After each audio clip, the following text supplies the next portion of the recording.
Good evening, visitors. Welcome to the Australian War Memorial's last post ceremony. My name is Troy Clayton, and joining us today from the Royal Australian Navy is Warrant Officer Nikolai Rolfe. We welcome the veterans who have served, those that are still serving, and the families that love and support them. We also acknowledge the members of the RSL Services Clubs Association, RSL Victoria, and RSL Queensland, who are watching this ceremony broadcast across Australia. During this evening's ceremony, wreaths will be laid at the base of the Pool of Reflection by visitors to the memorial. If you're able, please stand and join in singing the National Anthem.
The Australian War Memorial was the vision of Charles Bean, Australia's First World War official historian.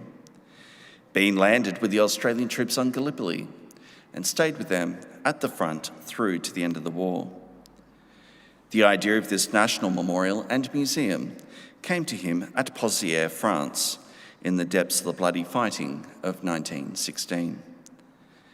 Bean's idea was that this would be a place where families and friends could mourn their loved ones buried in faraway places. It would also be a place that could help all Australians understand what these men and women had endured and what they had done for us. Bean's vision, to which we remain true, is best expressed as inscribed in the memorial's galleries. Here is their spirit, in the heart of the land they loved, and here we guard the record which they themselves made. Tonight, we'll read the story behind just one of those on the Roll of Honour, which lists the names of more than 102,000 men and women who have given their lives for us in war and on operations for more than a century. But first, we present a lament, Flowers of the Forest. Wreaths or floral tributes will now be laid at the base of the Pool of Reflection.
Today, we remember and pay tribute to Lieutenant Frederick Francis Whitelaw.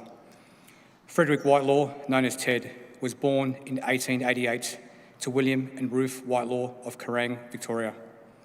His father left the family around the turn of the century, probably before Frank had turned 10, and Ruth was left to support her family alone.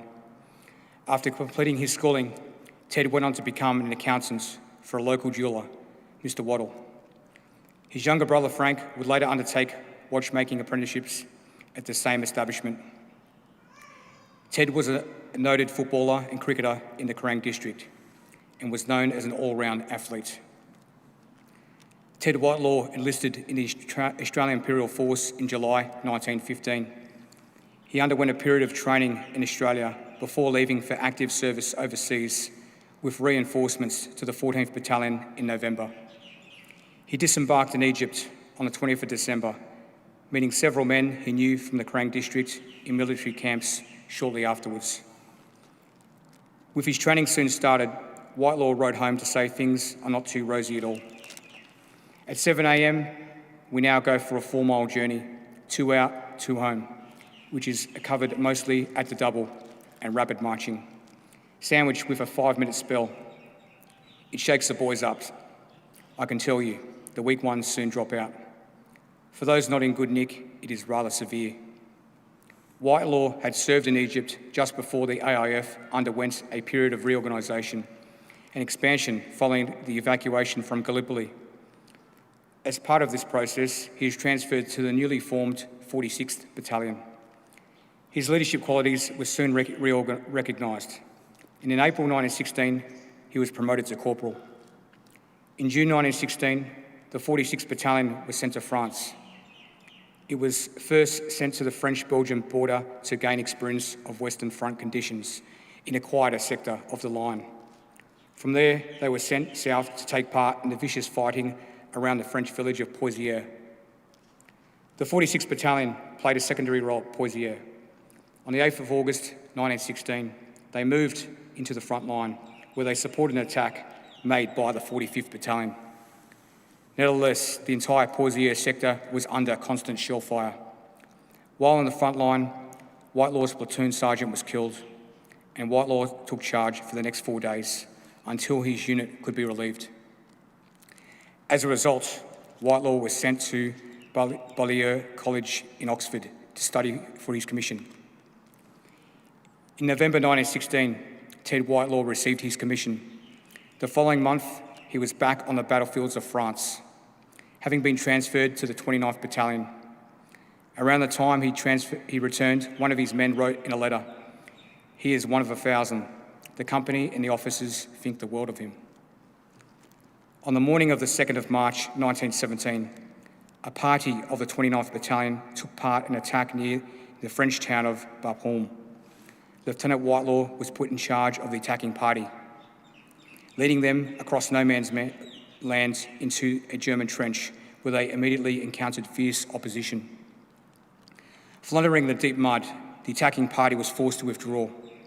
Whitelaw immediately reorganised the party and led it in a second attack on the objective, and succeeded in capturing around 250 metres of trench, 14 prisoners and a machine gun.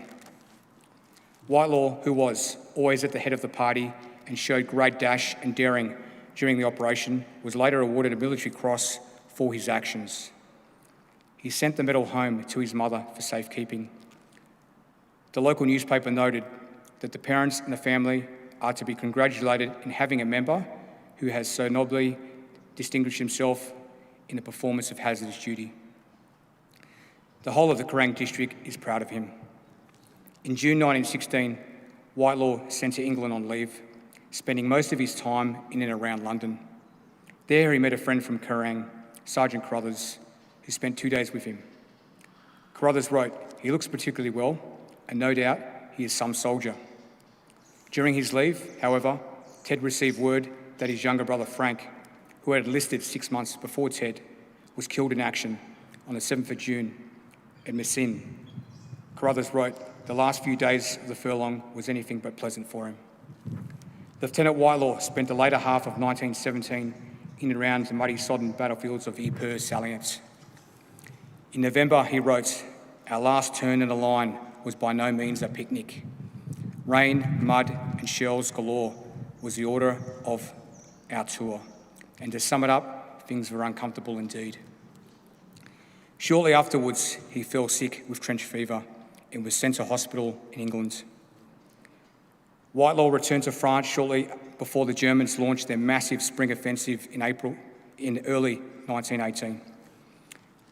On the morning of the 24th of April, he was in command of No. 1 Picket of Piquet-Saint-Leclerc when it became under heavy barrage of artillery fire, including gas shells. Through the mist, Whitelaw saw between 250 and 300 Germans advancing on his post. Quickly organising his men, Whitelaw was instrumental in driving off the attack. Through coolness and energy, his men would withstand 2 attacks on their positions and inflict heavy casualties on the enemy. Whitelaw was later mentioned in dispatches for his conduct. On the 8th of August, the 29th Battalion took part in the Battle of Amiens, the Allies' great offensive that would ultimately lead to the end of the war. At 5:35 a.m, the men moved forward through heavy fog to their jumping-off positions, launching their part of the attack at 11:40 a.m. The unit war diary notes that great bravery was exhibited by all ranks in advancing against extremely heavy machine gun fire and ultimately silencing all opposition. During the operation, Lieutenant Ted Whitelaw was struck in the abdomen by a shell fragment. He was transferred to a nearby casualty clearing station where he died of his wounds on the 10th of August, 1918. The death of Ted Whitelaw became talk of carrying, and everywhere expressions of regret were heard. Ted was buried in Penoir, British Cemetery, at Alloa, Penoir, where he lies today, under the words, "He hath fought a good fight, he hath finished his course." He was 29 years old. His name is listed on the Roll of Honour on my right, among almost 62,000 Australians who died while serving in the First World War. A photograph of his headstone is displayed today beside the pool of reflection. This is but one of the many stories of service and sacrifice told here at the Australian War Memorial. We now remember Lieutenant Frederick Francis Whitelaw, who gave his life for us, for our freedoms, and in the hope of a better world.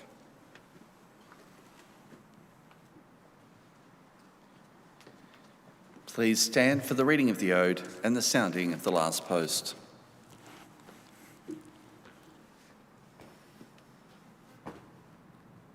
They shall grow not old, as we that are left grow old. Age shall not weary them, nor the years condemn. At the going down of the sun and in the morning, we will remember them. We will remember them.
Lest we forget.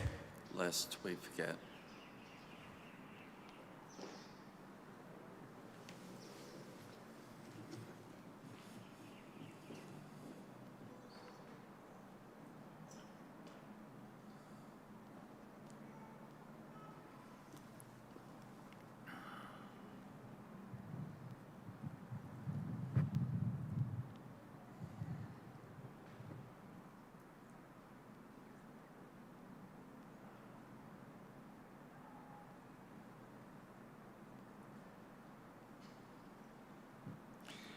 We leave you this evening with the words of the memorial's founder, Charles Bean.